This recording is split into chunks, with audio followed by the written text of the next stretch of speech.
What's going on, man? Welcome back to the basement. I'm Ron, and today we're going to talk about my top 8 must-start players for Week 10. You guys have been loving these videos where I look at my weekly rankings, compare them to the expert consensus rankings on Fantasy Pros, and then pick out some guys who I am higher on than consensus, essentially hand-delivering to you guys my guys for that week. Now, you guys are probably looking at me.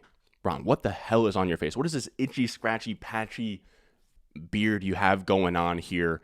And I decided we're a little bit late to the party. I'm going to be honest with you guys. I did already shave in November, but I gave it some thought, and I think it's going to be something that's going to be, something that'll give this channel that I have a big platform with, where we talk about a fictional game, a little bit more meaning, at least for the month of November. So I've decided for every 1,000 views we get on this channel, I will donate $1 to the Movember Foundation, which goes towards mental health for men, suicide prevention, prostate cancer, testicular cancer, all of that good stuff, because I do want it to be known where a lot of you guys out there are guys, right? I think our audience is like 0.7% female, and I just want it to be known. I think it could be a little bit unfair, the camera, where you guys see such a small percent of my life, man.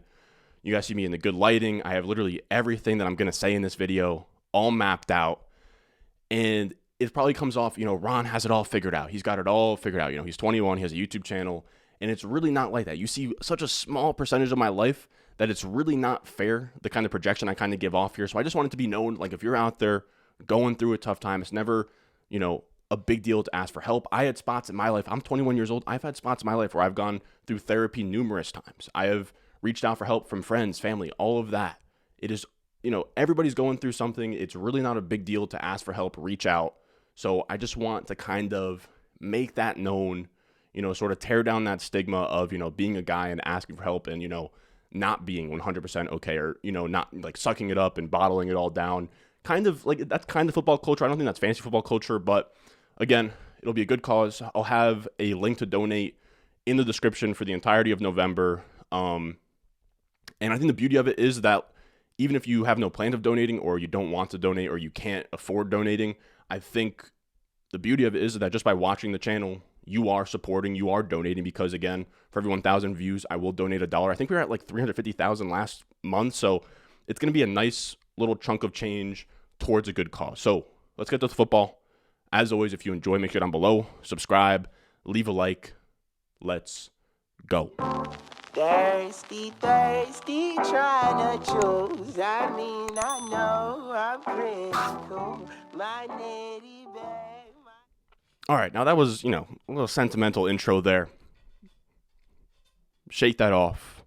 Time to get into the good stuff here. Let's talk through my guys. Now, I also want to say, dude, I was getting chirped in the comments last week because, look, I know I titled these videos must-starts. Are all of them must-starts? No, okay? Look, not all of us are picking between Alvin Kamara and Kenneth Walker in our second flex spot in our 3 wide receiver 2 flex leagues, okay? Some of us are out here. Some of us are starting DeAndre Carter. Some of us are out here starting, some of us are out here starting Kyron Williams in some leagues. Some of us are out here just down bad, man. Some of us are out here down horrendous, all right?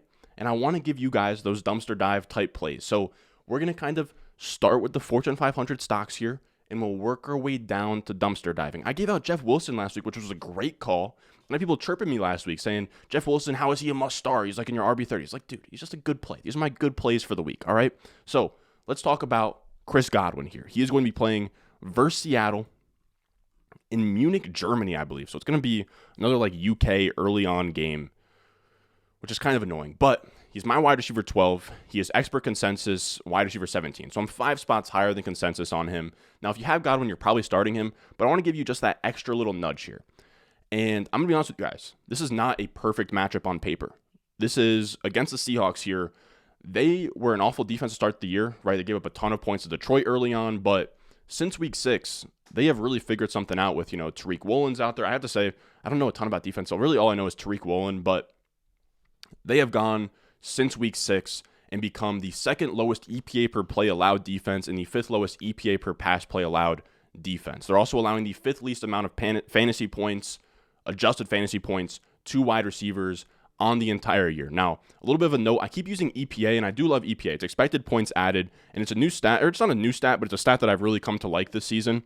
And I know it's complicated, so I do want to explain what expected points added is. And this is a great explanation from, I believe, the 33rd team, but expected points added, commonly referred to as EPA, is a measure of how well a team performs relative to expectation.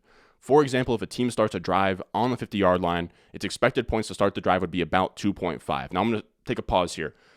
A bunch of nerds sat down and figured out, okay, if the drive starts here, here's how many expected points you are expected to score. So, it takes into account the situational context of where you're starting, because a touchdown, from the opponent's 10 and your own 10 should not be counted the same. And that expected points added kind of gives context for, situations, drives, all of that good stuff. So if a team starts a drive on the 50-yard line, the expected points to start a drive would be 2.5. The team ends the drive with a field goal, thus gaining 3 points. Its EPA for that drive would be found by subtracting its expected points from how many points it actually gained. 3 minus 2.5 would be 0.5 EPA.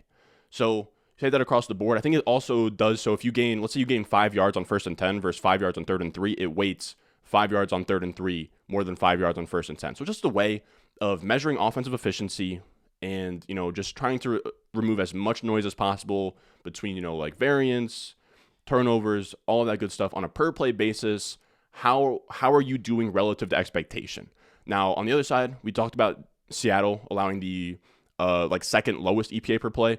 It's just going to be the other side of that. As a defense, what are you allowing versus what you're expected to allow? So the Seahawks have a stout defense, right? They're top 5 in EPA per play allowed, top 5 in adjusted fantasy points allowed to wide receivers. So why am I so confident in Godwin this week? Well, the first reason is going to be volume. And if we look at his expected points, this is from RotoViz. Now, expected points is you take into account targets, ADOT, red zone targets, all that good stuff. Based on a player's usage, how many fantasy points should he be scoring? And since returning, so he had his ACL injury. He aggravates it in week 1. He comes back in week 4. Since week 4, he has been the wide receiver 5 in expected points per game with 16.8 expected points per game since then. Unlike the rest of the top 5, right? If we look here, EP's expected points, FPOE is fantasy points over expected. So what are you doing relative to that expectation? All of these guys, Kupp, Hill, Jefferson, Hopkins, are all 3.8 points better than expectation or more, right? Hopkins is at 7. Godwin on here is at minus 3.8, which is bad.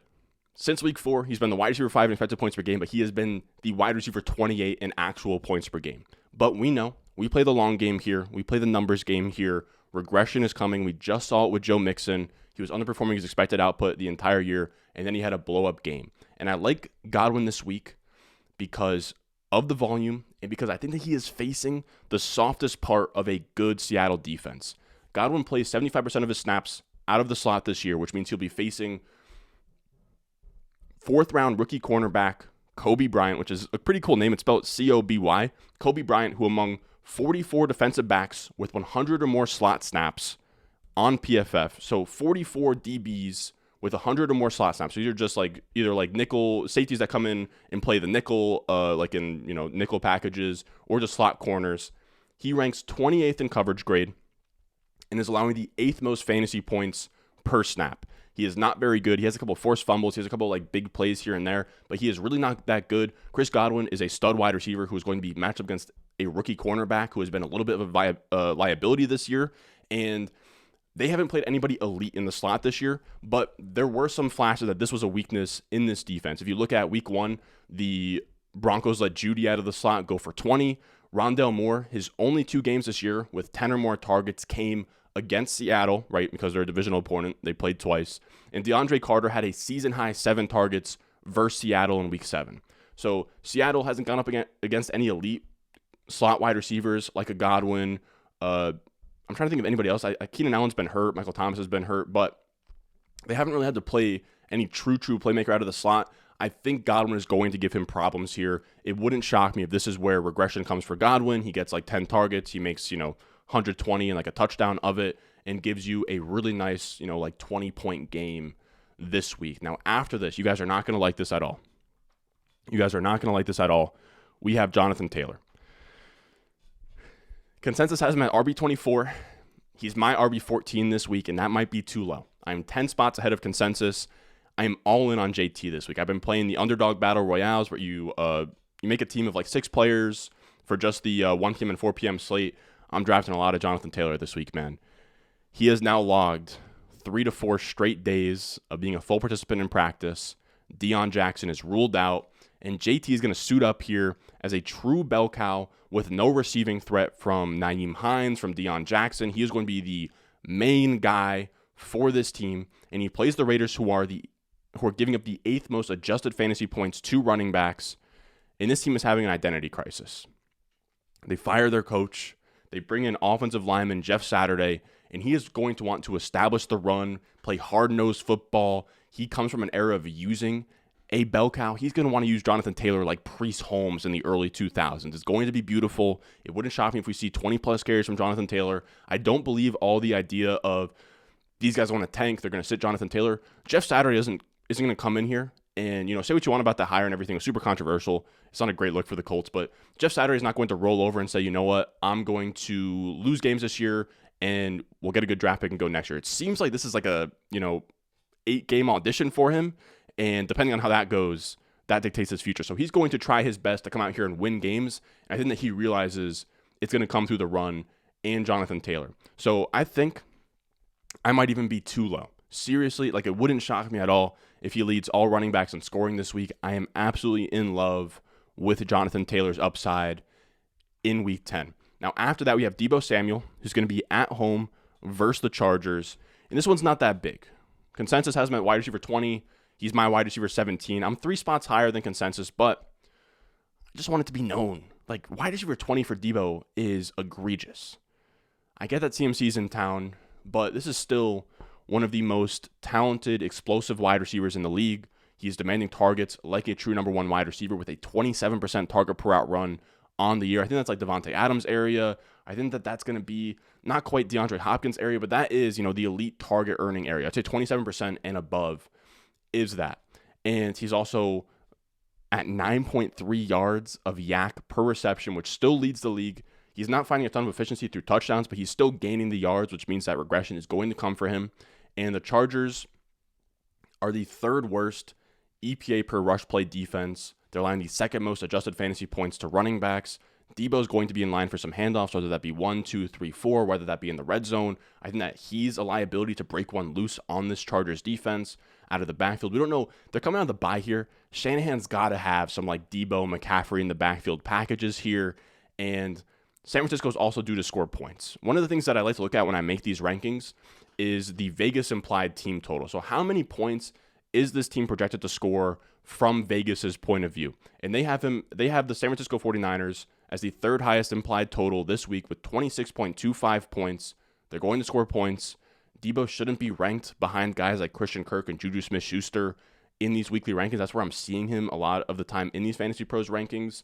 Again, he's a stud. He's going to see a lot more efficiency with Christian McCaffrey in this backfield. So I think any volume he loses, I think will be made up for by big plays. Again, it's always dangerous to bet on big plays, but at wide receiver 17, I'll make that bet, and it's Deebo Samuel. After that, we have one I think you guys aren't going to like either. Antonio Gibson. I'm telling you guys, we're going to climb down the ladder here. All right. We have Antonio Gibson, and he is going to be my RB19 this week. Consensus has my RB25, so I'm 6 spots higher. And we touched on Gibson in the skyrocketing video, but I love him this week. And it's pretty weird to say that because he had his worst game of the year with 6.7 PPR points, but Gibson's usage without J.D. McKissic last week, beautiful. Now, J.D. McKissic is, I believe he's already ruled out, if not already. He's had like a neck injury. We don't really know how long he's going to be out for, but Gibson had on the entire season last week his 2nd highest snap share of the year at 57%, his 2nd highest route participation of the year at 54%. 50% plus is good for running back. 60% plus is like Kamara Eckler range. So 54% is really solid for Gibson. And he handled all of the 2-minute drill and passing down work. And this is the perfect setup here. As 10.5-point road underdogs going into Philadelphia, there is going to be a ton of 2-minute drill snaps. There's going to be a ton of 3rd and long snaps against this defense. Gibson should eat up a ton of targets just by being in that backfield in those situations. So he's going to have a floor from his targets. And then I think the Eagles defense, as good as they've been this year, it's really been how good they've been against the pass and how dominant they've been against the pass. Against the run, they really haven't been that great. If we look at, since I believe this is since like week 6, their EPA per play in the rush game is second to last, just behind the Texans, and they're allowing the 7th most explosive rush plays over the last 4 weeks. We just saw with Dameon Pierce. He ran all over them for like 130, 140 yards. I'm not saying Gibson's going to do that, but it's going to be a lighter front than we think. And Gibson is a guy who has 4.4 speed. He could also break one loose on an Eagles defense that has been prone to explosive rush attempts. So I think you get a nice floor here with Gibson in the passing game. And I think he has the upside to break one loose, score a touchdown on the goal line, all of that. I think you could do a lot worse than Antonio Gibson as your RB2 this week. Now, after that, we have Devonta Smith, who's going to be in that same game. And consensus has him as wide receiver 27. He's my wide receiver 22, so I have him 5 spots higher than consensus. And I get that he's been disappointing recently. 7.3 points after the bye, 4.2 points after that. It's been tough. But this is a really, really nice bounce back spot versus Washington, who was allowing the 4th most adjusted fantasy points to wide receivers. Now, I also want to say, I get the adjusted fantasy points stats from JJ Zachariason. I believe it's on his Patreon. Really cool stuff. He does like a data dump every week where he like gives out like adjusted target share allowed, adjusted fantasy points, all of that good stuff, just to sort of figure out what's going on in terms of matchups for the week. Now, with Devonta Smith, Washington just so happens to be the team that he torched in week 3 when he went for 30-plus points on 12 targets, 8 catches, 169 yards, and a touchdown. And PFF is expecting him to have another easy day here. He is one of 5 wide receivers. Usually, PFF comes out with like 5 wide receivers that they give excellent matchups to for the week. And he's on there. He's even ahead of A.J. Brown because A.J. Brown is going to get, this is double teams. He'll get the number 1 corner. Devonta Smith is going to be playing against scrubs all game long. This Eagles secondary this Washington secondary doesn't have a single cornerback inside of the top 60 corners in coverage grade on PFF. So I think he should have a field day here. I know that the narrative is that they're playing against Washington. They should score early and then run the ball. Vegas has them scoring 27.5 points this week. I think that Devonta Smith gets there on efficiency. Washington's always sort of liable to like make things a like funky shootout with like Heineke and McLaurin. But regardless, they're going to score, according to Vegas, 2nd most points this week, 27.5. There should be points to go around. There should be touchdowns. Devonta Smith, I think, is going to get a little bit of squeaky wheel treatment in this game. Now, next, we have another wide receiver.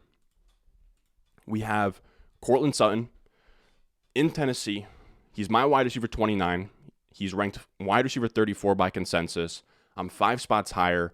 And I've actually been someone that doesn't really like Courtland Sutton. I didn't like him in the offseason. I haven't really liked him this season. But 34 is probably too low. Through the first 5 weeks of the season, he was a guy who strung together like a bunch of 10-plus point PPR games. You could start him every single week. And then he's kind of had this quiet stretch through the bye. Now he's coming out of the bye this week, and I kind of like them to give Sutton some squeaky wheel treatment. Again, he hasn't had a good game since like week 5, week 4. I think they're going to want to get him more involved, and I think the Broncos are going to be forced to pass the ball here. The Titans have the best rush DVOA defense, which is a Football Outsider stat. That's essentially just defensive efficiency in the run game. And that is why Mahomes, his like season high on the year has been like around like 45, 48 dropbacks in a game. He dropped back versus the Titans on Sunday Night Football last week 78 times. No Chiefs running back in that game averaged more than 1.5 yards per carry. This rush defense has been amazing. And this is also shown in a really cool stat by Hayden Winks, where he looks at neutral pass rate, which is just, neutral situations, not like 3rd and long.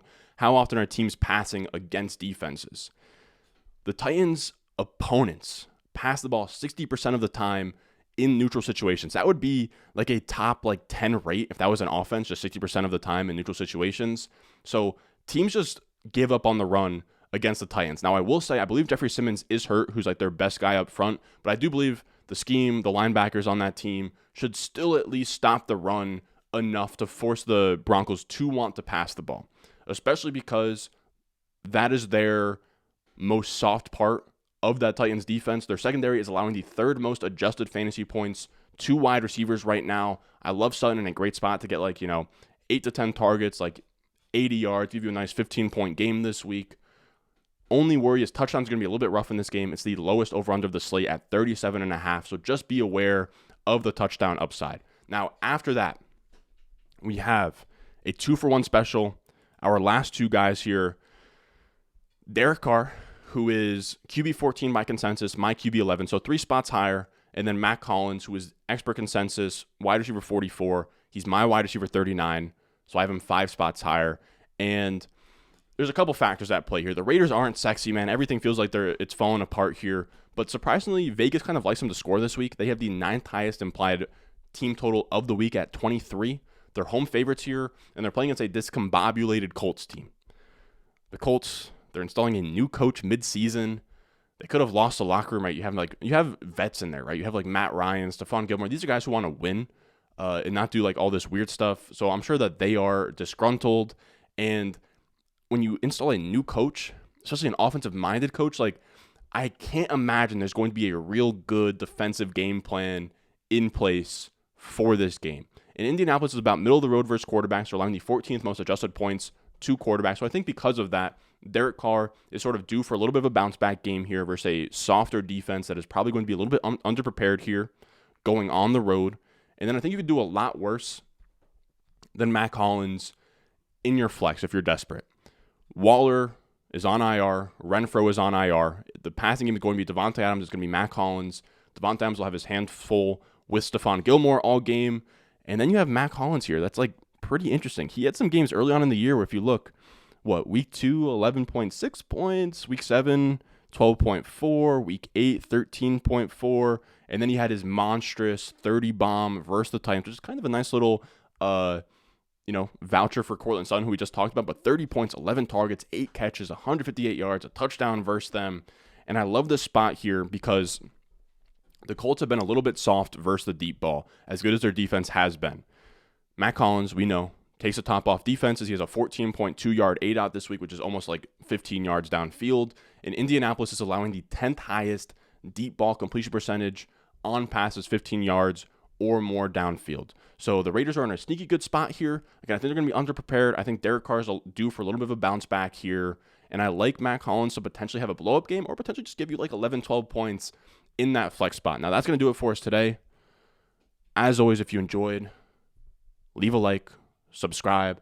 Again, I'm not gonna push it a ton. Like I'm not gonna put it in the comments every time. I'll put it in the comments for this video, the Movember link or whatever. We'll have it in the description for the entire month. I don't want to make it this like big thing, but I just did want to tell you guys what was happening or what the hell is going on with my face for the month of November. So again, I love you guys. Thank you for checking out the video. And as always, if you enjoyed, leave a like, subscribe, and I will see you guys in the next one. I got the juice, I got the juice. Channel, Chatham's on.